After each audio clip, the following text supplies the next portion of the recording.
time for our weekly Underdog segment. We're proud to partner with Underdog Fantasy for this NFL season. Underdog also offers great DFS pick'em games. Pick whether your favorite players will have higher or lower stat total in this week's game for a chance to win big. You can win up to 1,000 times your money in a single night by picking between 2 and 8 players to build a pick'em entry. Sign up with RWNFL to claim your first-time deposit offer up to 1,000 in bonus cash. Visit UnderdogFantasy.com or find them in the App Store. And don't forget to register with the promo code RWNFL to claim your first-time deposit offer. All right, Mo, I think we did pretty good on these Underdog picks last week. What do you got for us this week?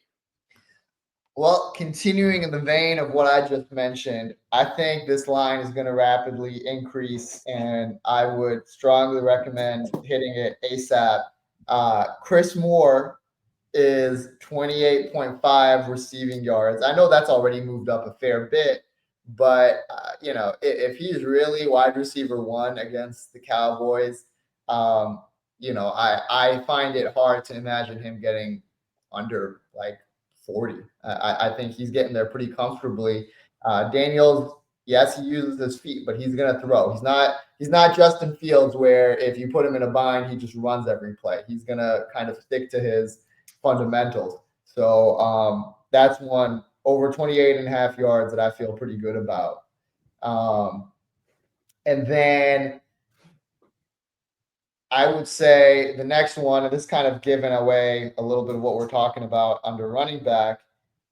Judkins line right now is, it's 94. I'm so happy you brought up Judkins. Hold on, I got to interject. I was going to too.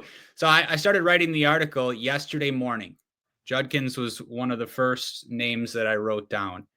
Early yesterday morning, it was 78.5. 78.5. I was still going to tout it today when we came on, it was 91.5 this morning. I thought, okay, 91. And the Dolphins have gotten absolutely smashed the last 2 games. Rico just ran for like 206 or whatever. And now it's up to 94.5 last time I checked. 16 yards of steam in one day. Man, I actually don't know what I don't think I could recommend the over on that. No. It's just too high. I mean, I get the thesis, and I know why he's moved up in projections and everything, but that I don't even know if we get that kind of number for, I don't know, like the most elite of running backs against the weakest defense. So I withdraw that one. I can't recommend him. Okay, yeah. Well, we like Judkins this week, but yeah, that is a lot of steam to chase. I would say, yeah, the Dolphins have their defense is awful. They've been smashed on the ground, and apparently there's going to be some weather in that game, some rain, some big gusts, sustained winds, maybe more running there too. Obviously, Dylan Gabriel on the Browns side, they're going to want to run as much as they can. But yeah, I'll give a couple. I think this is the 4th straight week that we're going to highlight Matthew Golden. He's gone higher in 3 straight, so why not? The number is still about the same. It's 46.5. He was 80 some last week, over 50 the 2 games before. The big play threat. He's had at least a 30-yard reception in all 3 of those games. And the reason I'm going to keep going there is just he's a rookie, and he's going to keep getting more comfortable with the offense with Jordan Love. They've been running some more plays specifically for him. He's been getting some handoffs too. So if you'd rather take like the combined prop, I guess I understand that too. But I guess I like Golden in general. So that'll be number 1. And then second one, let's go with Chig Okonkwo. I wasn't expecting to tout this one, but kind of already liked him, and then Ridley got ruled out. We know they don't really have a true receiver or, number 1 wide receiver behind Ridley. It's kind of Ayominor, maybe Tyler Lockett. Chig, I feel like, is going to be his safety blanket here. Had 6 catches last week. We know he's capable. He had a big second half of the year last year. He's going to be out there 80% of the snaps. So I like Chig to have more than 3.5 catches and more than 29.5 receiving yards. Yeah, got a couple more, but we'll throw it back to you first, Mo. Yeah, so I'll mention a couple guys who are currently injury questions, but if we get some clarity on their status, then I would feel very good about them. So one is the one we mentioned at the start. Ertz currently set for, I think, 3.5 receptions. If he's active, like I don't even need him to be 100%. If he's active, I think he's comfortably clearing 3.5. I mean, this is the game where he is just going to be peppered with targets, and I would feel like it's 5 and above for him in this game at a minimum in terms of receptions. And then sticking with receptions, I actually think that the Green Bay offense has somewhat regressed is probably not the right word, but returned to the version of themselves that they're most comfortable with, which is just feed Josh Jacobs, right? And not just on the ground, but in the air. He's had, I think, 5 catches last week, 4 the week before. He's good with his hands. And I think there are many times in each game where Love's best throw, and the throw that works out a lot, is him just dumping it off to Josh Jacobs. The line is 2.5.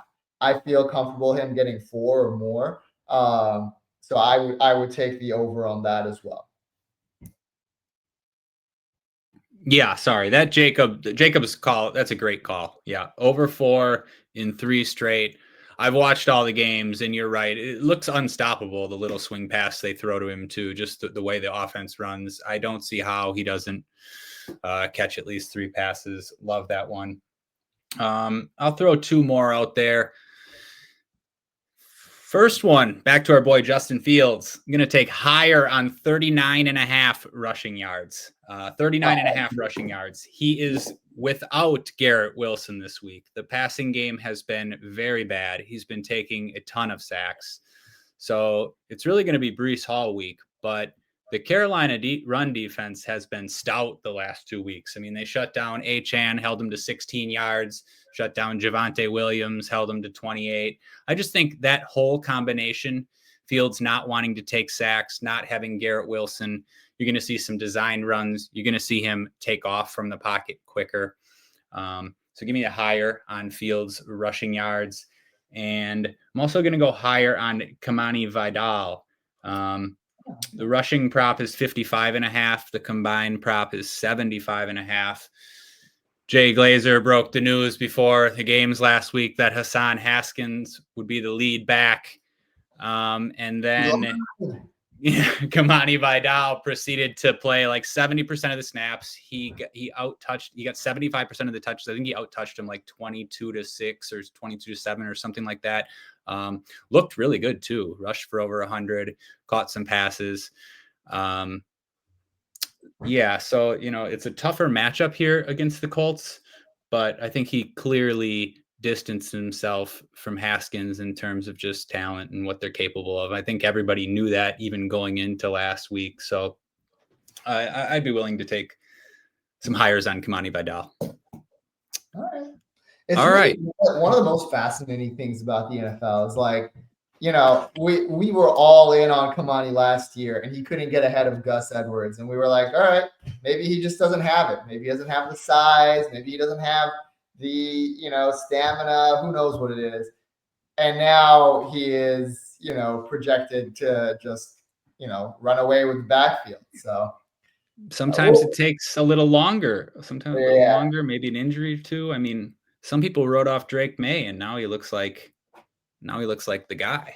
Yeah. Some people wrote off Baker Mayfield, and now Brady has him as the number 1 quarterback in the league. I mean, great example. One of the front runners for MVP. Just, incredible.